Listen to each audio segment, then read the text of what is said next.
なじゃりもなんかが違うね。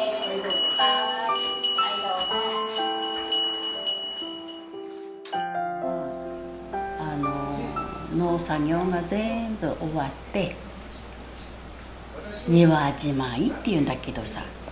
もう脱穀してきれいにしてちゃんと袋に詰めたり貯蔵庫に入れたり、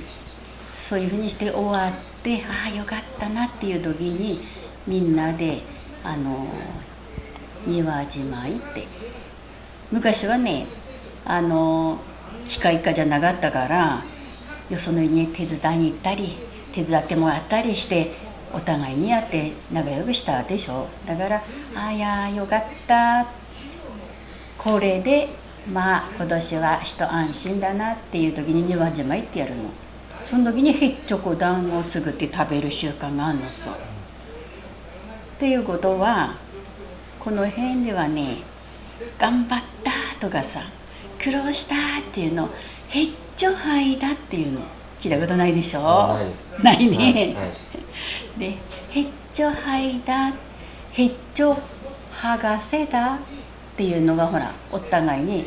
苦労したねっていう意味なのさ。だからそういう思いでねぎらいの意味で収穫全部終わった時はへっちょこ団子作って食べたもの。でもこういうふうなの柳バットっていうのはすぐ練ってすぐできるのだからね、普段食で、柳バットはただこう練っておつゆにこう柳の葉っぱの形にしたっていうのはなぜなのかなって私も考えたのさ。ここの入り口に柳の木もあったのさ。してそれを見てればね、春先一番早く芽を吹く。まだこっちの大きい木立ちは芽吹かない時に芽を吹いてすごく綺麗なんだよ。お天気がいい日はこう日増しに伸びていくのが見えるような。そしてね秋になればほらこういう木はもう枯れてるでしょ、葉っぱが最後に枯れるっけのさ。ということは生命力長いでしょ、葉っぱの。そういう願いを込めてその柳の葉っぱを選んで柳の形にしたのかなって、昔の人はね、そういう思いを丈夫に、家族が丈夫になればいいな。それから柳に風折れなしっていうの聞いたことある？こういう木はね、風吹いたりすれば枝が風で折れて下に落ちたりしてるのよ。柳はほらゆらゆらとなるから丈夫なの。こうしなったりするからね。だからあんまり枯れて落ちない。だからその丈夫に長生きするためにその柳の葉っぱの形にして食べさせたと思うのさ。そういう思いが郷土料理にはね、先人の人たちの思いが入ってます。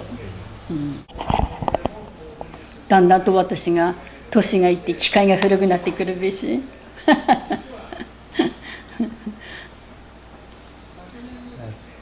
忙しい時は忙しいけど忙しくない時は忙しくないしね。でこの仕事は前もって予約入れてくださるんであれば最高嬉しいんだけど、そうでもないわけよね。で明日は予約さんが入ってセットメニューでおそばだけじゃなくてセットメニューでっていう時は手が足りないのさ。それが突然3人で明日セットメニュー食べたいなんていう人もあったりすれば、さあ来てちょうだいって言ってもなかなかね。だからそういう人がやっぱり必要なんだけどさ、本当はね常時頼んでやれるようにしたいなってこれからはそう思ってるけどね。でそういうのを今の人はあまり作って食べないし、若い人たちは知らないのさ。もう食べたことないっていう感じになるからね。だからそういうのもなるべくね、昔の人がこういうふうにして食べさせてくれたんだよっていうのを伝えていきたいなって思ってやってるのさ。77歳になります。で一仕事終わって65歳からこれをね、そういう思いをこうなるべく若い人たちに伝えたいなと思って今やってもう11になるけど、だからこれからはどうなるかな、どういうふうにしていけばいいかなっていうのはね、私も今考え中なんだけど、若い人たちにこの技を伝えていきたい、できればね。そして食べ物もこういうふうにして作って苦労して作ってるんだなっていうのも本当は教えたいよね。ねえ、今私らがね子供の頃は畑に行って手伝ったりさ、子守りしたりして、お母さんたちお父さんたちのお手伝いもしたりしながらその働いてる姿を見てやったんだけど、今の子供さんたちってそういう農業の働いてる姿とかあまり見ないでしょ。どんな風にして苦労して食べ物作ってるか、あとそれこそ海の方の人たちは浜に行ってね苦労してお魚取ったりしてるのと同じように、ここら辺は農家だからどういう風にしてこう食べ物を作ってみんなでこうして食べてるかなっていうのあんまり伝わっていかないんじゃないかなって思うのさ。だからできればねそういうのを本当は伝えたいなって思ってね。本当は農業っていうのはね、種をまいてそれを大事に大事に育てて、そしてそれこそね子育てみたいなもんですよ。極端に言えば病気しないように、風邪ひいて倒れないようにね、そういうふうにして収穫して食べ物を作るのでしょ。だから子供育てるようなもんだ本当は。だからそういう思いもなるべくねどういうふうに伝えたらいいのかなって思ってますよ。だからとにかく本当に食べるものがいつでもどこにでも今あるような感じだけど、実は本当はそれまで行くには大変苦労してるよっていうことも若い人たちはねもっとこう感じるようにしてもらえればなって思います。だから本当にね農業っていうのは大事な本当仕事だと思うんだよね。今は私らもそうなんだけど、年がいってくれば畑に行って働くっていうのは今度は大変なことになる。それを若い人たちが何とかしてね続けていけるようになればいいな。そして若い人たちもそれで生活できるようになってくれればいいなって思ってます。地震は割と強かったけど特に被害はなかった。そしてねだけどもやっぱりほらそれはなかったけどガソリンなんかそういうねあれが大変で、お客さんは来なく全然来なかった。ガソリンもったいないんだもんね。ねえガソリン灯油、ガソリンとか灯油とかね、そういうのがやっぱり入らなくなって、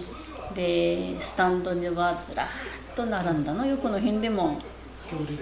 行列ね、して、いや私もあまりであるがないけど足りなくなれば買い物とかあと産直に毎朝行ってるからさ大変だなと思って、私もじゃ並んで少しでもまた追加しておこうかなと思って並んだ。そしたらねもう何台が前でもう終わりですって言われてね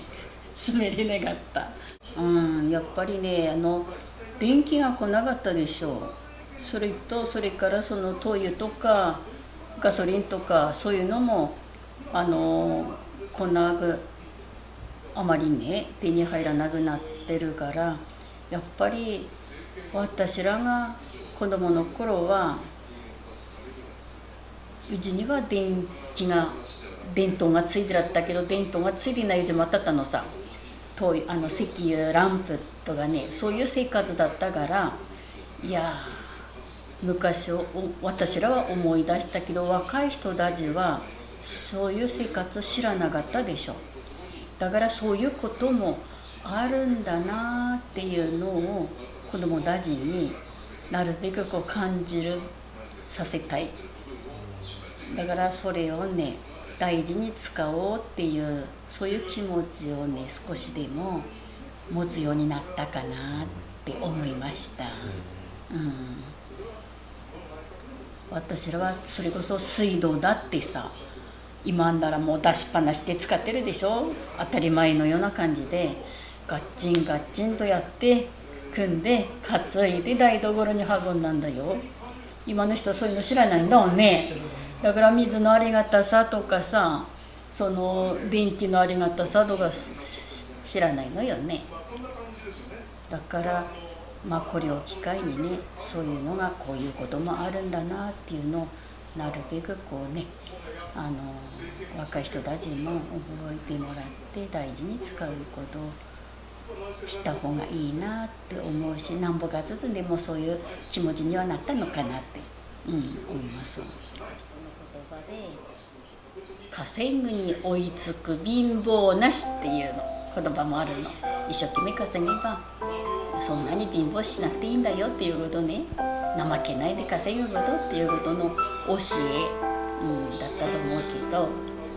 だからそういうのも伝えていきたい。ね